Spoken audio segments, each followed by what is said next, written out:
then you need to adapt the speed. Because if it's too good conditions, then you go too far, so you need to go down the bar. And if it's bad, conditions, jumpers go from different bars because they have a different level. So the younger kids normally start. So that's the part of the outrun. We were standing right at the side of that. These are these plastic strings. And we have just these plastic strings laid over on top in summer, and then we water that plastic string, and if we water it, then we can slide over it easily. Okay. So that you there also hear every word Thomas is saying.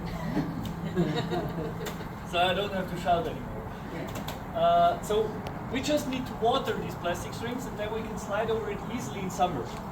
Under the plastic string, there is just something to fix it up, and a small, you can see that, a small, how do we call it? Schaumstoff. Foam, yeah. This small foam, but it's not too soft. And then we have concrete at the bases. So it's not too much, it's not too soft, the landing. But we need it to be hard because we have 100 km speed, and there is an impact. If it would be too soft, then it would stop us. So therefore we need it hard. If we crash, we maybe would like to have it a little more soft. But that's not how it works. So that's the outrun part. And on the other side, at the start of the jump, we need the in-run track. So the in-run track there, this is one part of the track. And these two tracks here are the summer tracks. So you can see some blue spots in there, and you can hear it a little bit. There is water running in this track. So every 2 meters we have some water jets, and we water this track so the blue knobs here are wet on top, and then we can slide over these. We have the same skis in summer than in winter. But in the winter time, we use this track here on the other side, so these two, and there is a cooling system in there.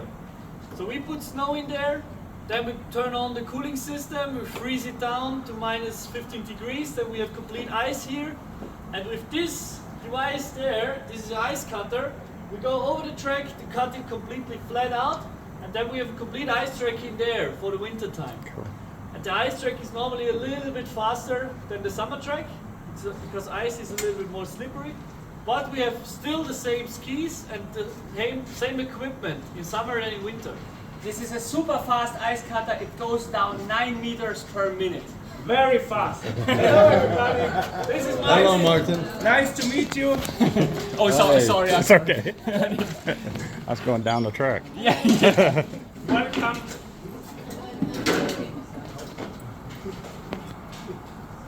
So Everything okay? Everything fine. Okay. yeah. Maybe as we have Martin here right now, we see all the material that he's using, right? So some of you recognized before that there's this difference in ski length. I touched upon that point maybe so that all of us can hear it another time. The maximum ski length ski jumpers are allowed to jump is your body size plus 45%. If you have that, if you have a certain weight, you are allowed to jump that. If you are lighter, you need to reduce ski length. Martin is a very tall guy, I'm a very short guy, my skis are way shorter than his. I'm very tall and heavy. As you would assume ski jumpers, and as you saw the boys before, you need to be very, very light, right? Ski jumping is a sport that is, you heavily depend on your physicality, how your body is set together.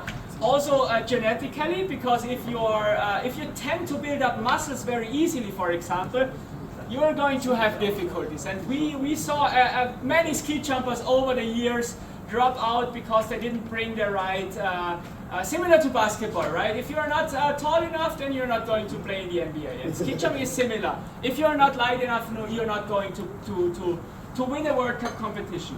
I'm too heavy, Thomas is too heavy, Martin is too heavy. Yes. but for us, slim. we don't care because it doesn't matter. Thomas, although, has been jumping in World Cup competitions already, and at that time he was way lighter than he is today. But he's now building a house, so he needs to have muscles.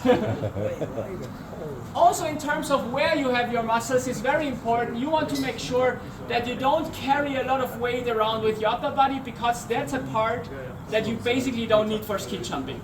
The only movement that you do is in your legs. Also, your calves are not that important actually, because when you take off, you don't try to take off over your toes, but rather jump off your whole foot. And therefore, you don't need that many muscles on your calves. We try to avoid building up muscles in the wrong parts of our body, because that's weight that we carry around. Yes, apart from the length of the ski jumping skis, that is depending how tall you are.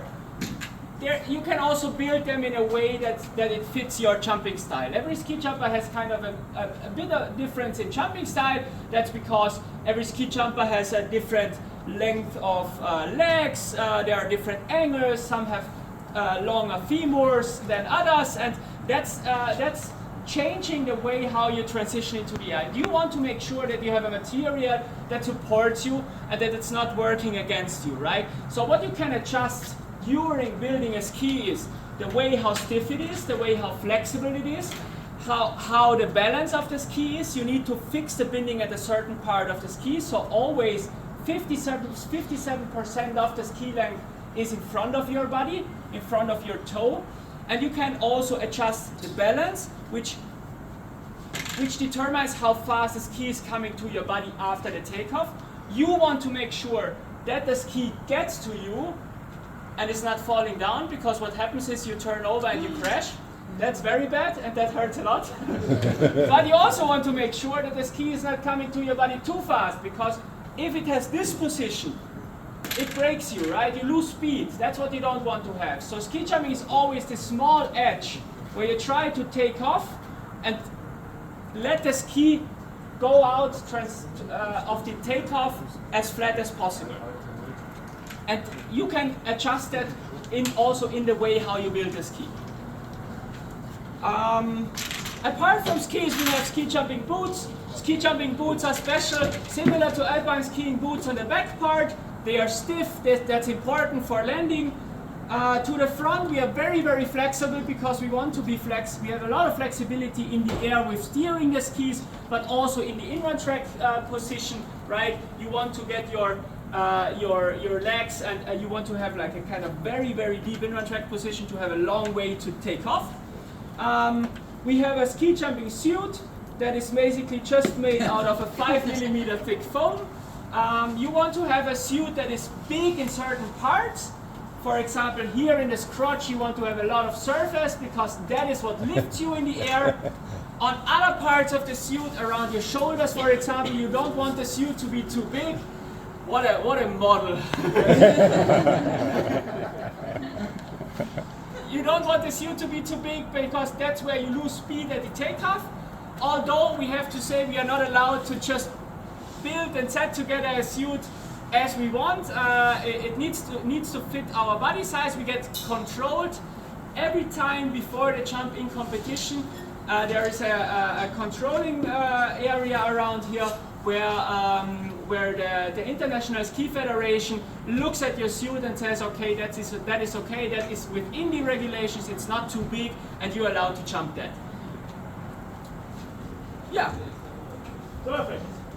And apart from that, we have a helmet. We have no back protection. We have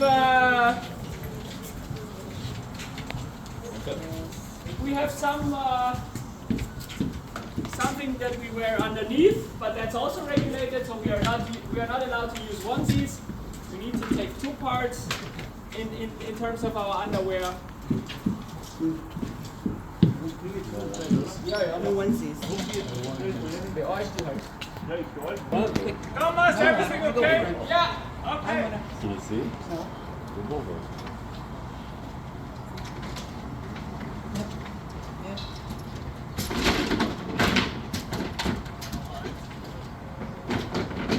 No way.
if you don't see them coming up the other side, you know it's not good.